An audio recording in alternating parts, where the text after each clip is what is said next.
I'm here to talk about something deeply important to me.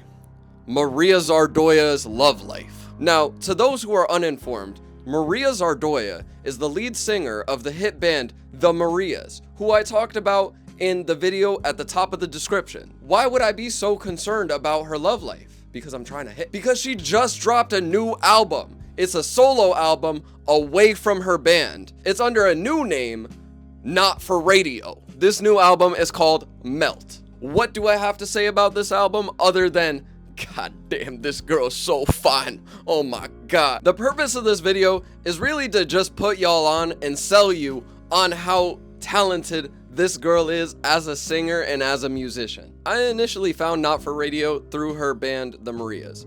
I listened to Submarine non-stop all throughout 2024, and I think in my Spotify Wrapped, Submarine had at least 7 songs in my top 10. So I was a really big fan of the work that The Marias was doing. I saw them twice. I didn't even know that this album dropped. Melt kinda came out of nowhere. I only found out about it this month in January at time of recording when my friend hit me up, hey, you know Maria from The Marias? Yeah, she dropped this album back in October. I didn't hesitate. I locked the fuck in and I sat down and I listened to it. Matter of fact, I'm listening to it right now. And what did I think? The instrumentals are not as good as the Marias' main band. But that wasn't to be expected. After all, this is a solo project mainly from the singer.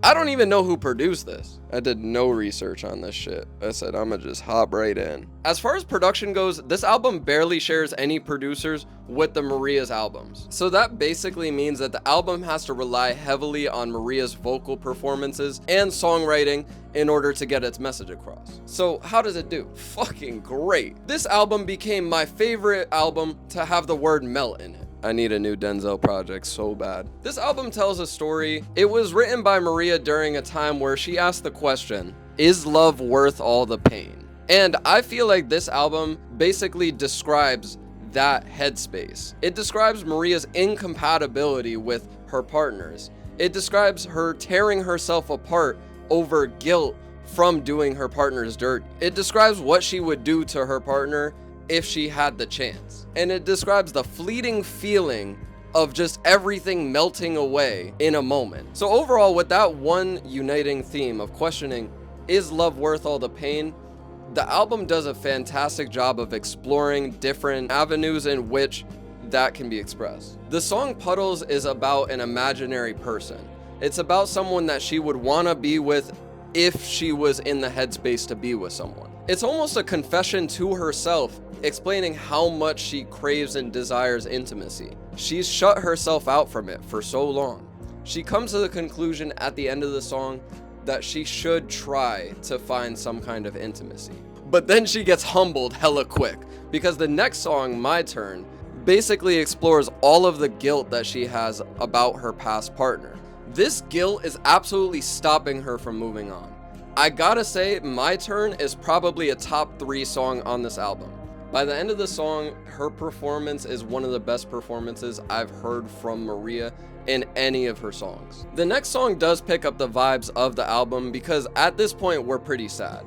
Moment is like a summer bop. This is something you could play in the car with the huzz and they won't even question it because it's just the sound of true love. The idea behind the song is that the moment she's spending with her significant other is just absolutely perfect. I would say the instrumentals on Moment are a lot more basic than the rest of the album, but it's not a disservice because while they're simple, the lyricism and the vocals get their time to shine. The song Back to You, oh God. I'm not gonna lie, this song is the definition of yearn. You're just gonna yearn. You're just gonna want. And I miss her. The whole point of this song is that she has been separated from this person. All she wants is to be brought back to this person, and it's killing her. But ultimately, she's so sad because in the real world, she's just wasting time thinking about how she can't get over him. This song definitely emphasizes more of the pain part of her question. The question posed at the beginning of the album, is love worth all the pain, is being answered right on Back to You, because this is the representation of pain. I won't lie, Swan and Vueltas out of all the songs, I have the least to say about it. But I will say Swan has probably the best instrumental breakdown in the entire album at the end. The beat switch is incredible, and Maria's voice is just, it's so good. It can't sound bad in any context ever. I've never heard this girl sound bad. It's just, she's talking about like loving like a swan and shit. Like, I don't know, there's something romantic about that, I guess. Not the Only One is the best song on this album, and I'm gonna break it down why. She finds emotional connection with someone finally who comforts her and makes her feel better. But at the end of the day, she's still not over that last guy. Hypothetically, if she were to meet someone new, she would be apologizing to the person that was here before for opening up to the other guy instead. The irony is that while she's apologizing to this other guy cares about her and cares about how she feels, but this guy wasn't asking shit. He didn't give a shit about her. Just for some reason, it actually got under my skin way too much. This is more of a personal thing and less of a objective reviewer fact. Not the Only One is the best song on this album, and if you have to choose one song off this album to listen to, I would say choose this one. A strength of this album is that throughout most of the songs, there's a lot of instrumentation with the guitar. Maria, she is a guitarist, and she could definitely play a fucking killer riff. I mean, just look at that drip that she got, bro. Of course she plays the guitar. Magnet,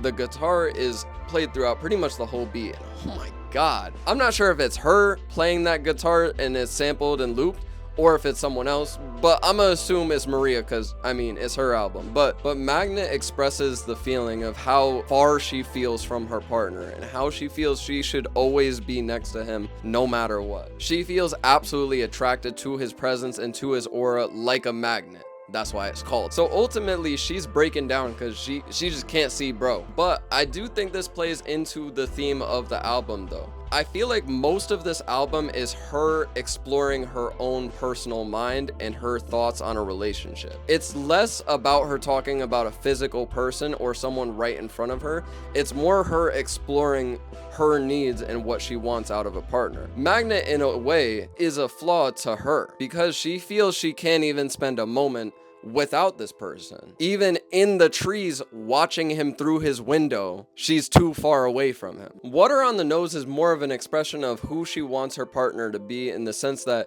she doesn't even have to try to love him. And that's pretty much all I gotta say on that song. It's kind of the worst one in the pack, I won't lie. Slip, despite being short, is an incredible closer to this album. There's an accepting tone to this song. I'm not sure if it's just I'm overthinking the hell out of it, but despite the accepting sounding instrumental, it does emphasize the need that Maria has for love and for a partner who she actually loves. There's probably some kind of deep symbolism throughout the entire album that I'm missing. I just wanted to record a video about an album that I like, and I hope I swayed you guys, and I hope that if you enjoyed the album too and already listened to it, you agreed with what I had to say, or if you didn't agree, leave a comment down below and tell me what you think. If you want to see more of me, I got some videos next to me. If you want to support the channel, help a young boy out, subscribe, that would be much appreciated. I really do appreciate anyone who is watching me, who has watched all my videos or anything, seen what I be doing. Everyone who is watching, new or old, I love you guys. Peace.